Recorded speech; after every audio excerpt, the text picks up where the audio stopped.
I have an update on the Canon EOS R5, the discontinuation of the 5DS DSLR.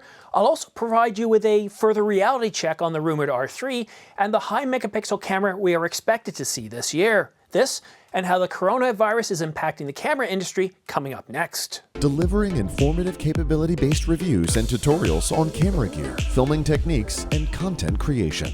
It's Simon from The Ordinary Filmmaker. If you're new here, make sure you click that subscribe button. It really helps support this channel. And all the links to everything I talk about in this video are in the description down below.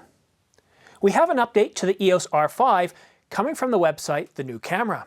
They say that the EOS R5 prototype is capable of 150 megapixels using pixel shift technology. I've never liked pixel shift technology. It works in very few scenarios. You see, pixel shift works by taking 4 pictures. After the first picture is taken, the sensor is shifted to the right about a pixel. Then a second picture is taken, then shifted down a half pixel. And then the third picture is taken. It's shifted to the left and the last picture is taken.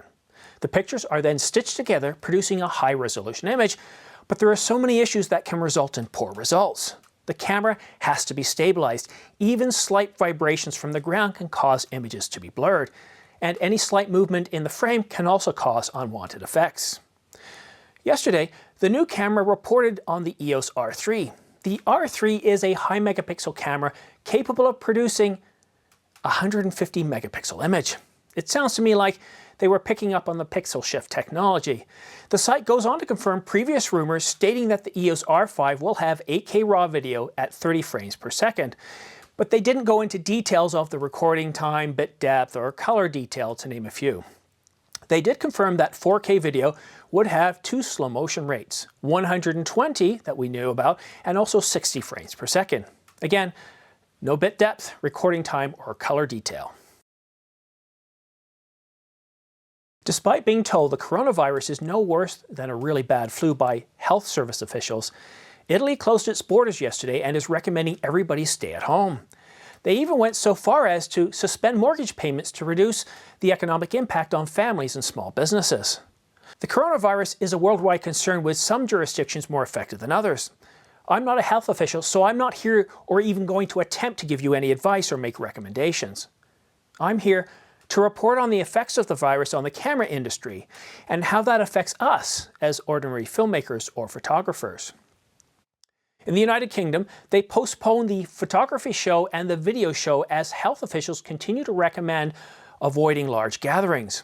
We have already seen the cancellation of CP Plus in Japan, and sadly, we'll likely see the cancellation of Photokina shortly. But show cancellations don't stop camera announcements or releases. Apple and Microsoft choose to release or announce major products on their own schedule, no longer waiting for trade shows. Camera companies have begun to do the same. Fuji announced the X100 at a local store in London, England, that was live-streamed around the planet. Canon announced the R5 a few weeks ago, as did Nikon with their D6.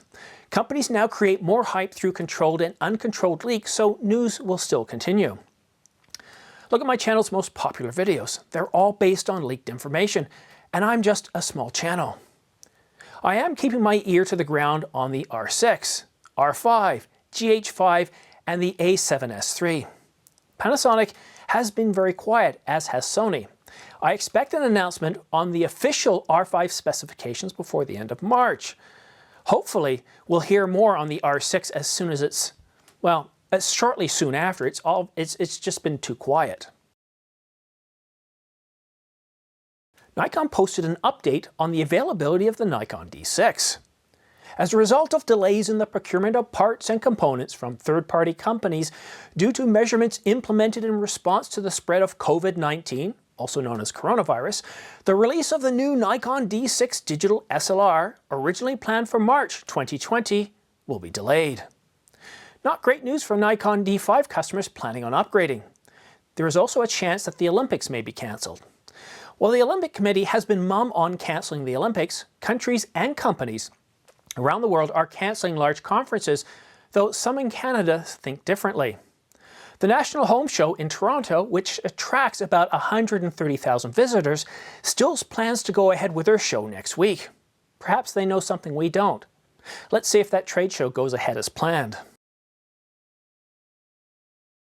The Canon 1DX Mark III has been out in the wild for a few weeks now, but Canon Rumors tells us that not all may be well with the camera. A bug evidently causes the autofocus points and camera information to disappear from the viewfinder, with the camera becoming unresponsive for a few seconds, as you can see in this video. There are other reports of the camera going into sensor cleaning mode out of the blue and simply restarting. Definitely disappointing, but I'm sure that Canon will quickly investigate and resolve the issue with a firmware update. It's really not that uncommon for early adopters to uncover issues in technology not found in testing, no matter how much effort is spent on quality assurance. We got news that Canon stopped producing the 5DS and the 5DSR DSLRs. These are high megapixel cameras that promise greater sharpness and finer detail critical for subjects and detailed landscapes photography. This is a photographer's camera. The priority is to deliver detailed high-resolution images. So where does this leave Canon's customer base? Well, Canon still has plenty of stock, but why would Canon stop manufacturing their only high megapixel camera if they don't have a replacement? They wouldn't. We have several rumors from late last year from credible sources pointing to a high megapixel RF camera coming out in 2020. It was supposed to be announced in February, but we got that R5 instead. Canon Rumors says that there will be no DSLR replacement for the 5DS or the 5DSR.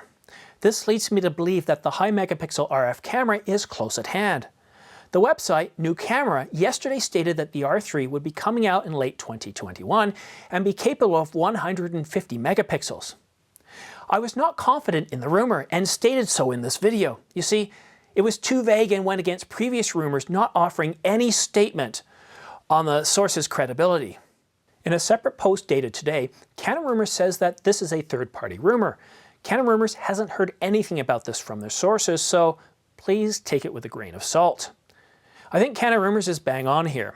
I wouldn't be too excited over the possibility of a 150 megapixel camera coming out this year or next. I do expect that Canon is preparing to announce the release of a high megapixel camera this year that is capable of producing between 80 and 100 megapixel images, and sure, they might even call it the EOS R3. The rumored 150 megapixels may be possible through pixel shift technology. Delivering detailed 150 megapixels in a full-frame sensor without pixel shift technology will take some engineering. Sure, I get it. We can push 50 megapixels in a smartphone camera, but the quality is not there. It's possible to push 150 megapixels in an RF body, but it will take some significant engineering, and I don't think we're quite there yet. To sum up, we believe that a high megapixel camera is indeed likely for 2020 and that the expected resolution will be between 80 and 100 megapixels. Sorry, I don't have any exact dates or prices yet, as this rumor has been stale for about several months. I was asked a few times if my live stream would be coming back. I stopped broadcasting the live stream last month because I wasn't too happy with the quality. I even had a net 2 subscriber loss in one video. So if you like this video, if you like my content, please click like and subscribe. It really means a lot to me and the growth of my channel. But the main reason for stopping was that my Canon 70D that I'm still using is not capable of live streaming without cobbling together a combination of software and hardware that reduces reliability. My only other option right now is using the FaceTime camera, which does not provide sufficient enough quality. When I return, I want to deliver the quality that you deserve. I will have upgraded my camera to either the EOS R, R5, or R6. I will use the same software that Gregg is using.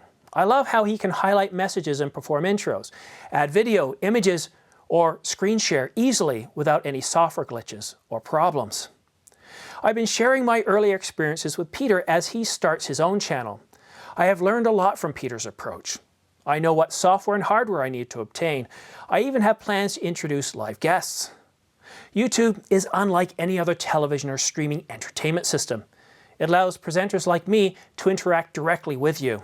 What interests me the most about live streaming is being able to interact with you directly instead of responding to your comments minutes or hours later or through polls.